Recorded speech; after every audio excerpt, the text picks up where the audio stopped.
لن يصلح آخر هذه الامة الا بما صلح به اولها، اس امت کے آخری حصے کی، آخری حصہ کون سا ہوگا؟ خلافت علی منہاج النبوہ، آخری حصے کی اصلاح ہرگز نہیں ہو سکے گی مگر اسی طریق پر جس طریق پر کہ پہلے حصے کی اصلاح ہوئی تھی، طریق محمدی صلی اللہ علیہ وسلم۔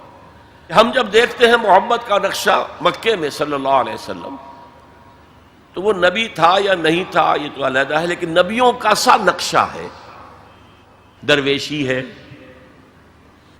لوگ گالیاں دے رہے ہیں، کوئی پاگل کہہ رہا ہے، وہ دعائیں دے رہے ہیں، پتھراؤ کیا جا رہا ہے، وہ پھر بھی بد دعا نہیں دیتے، درویشی، دعوت، تبلیغ، جیسے مسیح کبھی وہاں گئے واز کر رہے ہیں، کبھی وہاں گئے واز کر رہے ہیں، کبھی وہاں گئے واز کر رہے ہیں، ایسے حضور اسٹریٹ پریچنگ بھی کر رہے ہیں، جو میلے ہوتے تھے، بازار لگتے تھے، ان میں جا کے تبلیغ کرتے تھے، تقریریں کرتے تھے۔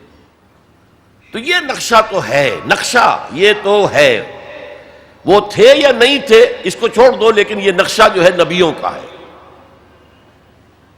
بٹ ہیئر ہی فیلڈ، اور ان کے کہنے کے مطابق ہی head to run away, to فلی۔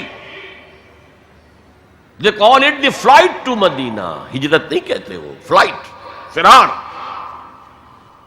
لیکن اب مدینے میں جا کر تو absolutely new Muhammad comes in our eyes.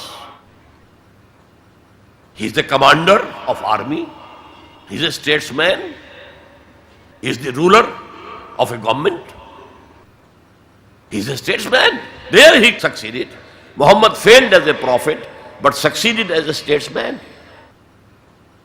چنانچہ اسی کو، اس تضاد کو ہائی لائٹ کرنے کے لیے Montgomery Watt, professor Montgomery Watt, اس نے 2 کتابیں لکھی سیرت پر، Muhammad at Mecca, Muhammad at Medina, to highlight the difference, the contradiction. اور محمد ایٹ مدینہ کے اندر اس نے جتنے بھی ہو سکتے تھے تعریف کے کلمات، تعریف کے اوصاف اور ان کی سپرلیٹو ڈگریز استعمال کر لی، معاملہ فہمی، دور اندیشی، انسان شناسی، موقع شناسی، ہر شے کے اعتبار سے محمد بہت ٹاپ پر، بہت ٹاپ پر۔ کتنی بڑی بات کی جاتے ہی یہودیوں کو جکڑ لیا ایک معاہدے کے اندر، میثاق مدینہ کے اندر، تو اس کی ساری تعریف کرتے، اس لیے مسلمان بھی دھوکہ کھاتے کہ یہ تو حضور کا بہت تعریف کرنے والا ہے۔ جنرل ضیاء الحق صاحب نے ہمارے ہاں جب سیرت کے جلسے شروع کیے تھے تو جو مرکزی جلسہ سیرت کا اسلام آباد میں شروع کیا تھا، اس میں اس کو بلایا تھا ایز اے اسپیکر، حالانکہ وہ اصل میں 2 کتابوں کے ذریعے یہ کنٹرڈکشن کو ہائی لائٹ کر رہا ہے کہ محمد مدینے والا کچھ اور ہے، مکے والا کچھ اور ہے صلی اللہ علیہ وسلم۔ بہرحال میں نے اس میں استضاد کو رفع کیا ہے کہ یہ ایک ریولوشنری پروسیس کے مختلف تقاضے ہیں، مختلف سٹیجز ہیں، اور ان کے اندر بڑی حکمت ہے۔ اب میں آخر میں علامہ اقبال کے 2 شعر جو ہیں میتھڈالوجی آف محمد کو، جس نے سمرائز کر دیا ہے، اللہ تعالیٰ کے ساتھ اپنا ایک مکالمہ نقل کرتے ہیں، کس کیفیت میں ہوں گے، کیا کس عالم میں ہوں گے جب یہ شعر کہے، گفتند جہان ماں آیا بے تمہیں سازت، اللہ نے مجھ سے کہا ہے اقبال، ہم نے تمہیں جس دنیا میں بھیجا ہے وہ تمہیں اچھی لگی، اچھی ہے، سازگار ہے تمہارے لیے؟ گفتم کے نمی سازت، میں نے کہا نہیں، مجھے پسند نہیں، یہ تو ریپریسو ہے، یہ ایکسپلائٹیٹو ہے۔ ایک اور شعر ہے ان کا اردو کا، تو قادر و عادل ہے مگر تیرے جہاں میں ہے تلخ بہت بندہ مزدور کے اوقات، تو مجھے تو پسند نہیں ہے یہ دنیا، گفتم کے نمی سازت، گفتند کے برہم زن، تو اچھا توڑ دو اس کو، پھوڑ دو، ختم کر دو اس کو، اور کیسے کرو؟ 2 مصروں میں، با نشہ درویشی در ساز و دمادم زن۔ پہلا مرحلہ درویشی کا ہے، دعوت کا ہے، تبلیغ کا ہے، تمہیں جو کہا جائے، پاگل کہا جائے، مجنون کہا جائے، شاعر کہا جائے، ساحر کہا جائے، مسحور، سنو اور برداشت کرو، برداشت۔ مار کھانی پڑتی ہے، کھاؤ، پتھراؤ ہوتا ہے، سہو اپنے جسم اتھر پر، بانشہ درویشی در ساز و دمادم، بدھ مت کے بھکشو بن جاؤ،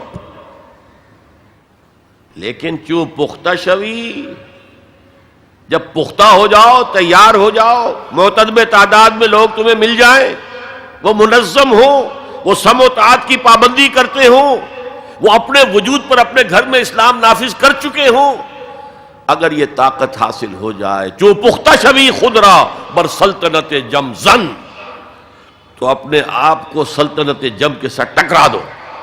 یہ پروسیس ہے مدینے کا. پہلا مصرع ہے مکے کا، با نشہ درویشی در ساز و دمادم زن. کرو محنت درویشی کے ساتھ کیے جاؤ. For 13 long years it was درویشی. صحابہ کو منع کر دیا گیا تھا، تم کوئی جواب نہیں دو گے. No retaliation, no raising of hands even in self-defense. با نشہ درویشی در ساز و دمادم زن، چوں پختہ شوی خود را بر سلطنت جم زن. اب تمہیں اس اللہ کی حکومت قائم کرنی ہے. سلطنت جم سے ٹکرا جاؤ، توڑ پھوڑ دو، برہم زن، توڑ پھوڑ کر رکھ دو اس غلط نظام کو. یہ ہے طریق محمدی 2 مصروں کے اندر. خليل بالقرآن هو إمامنا على هداية الله آمتنا.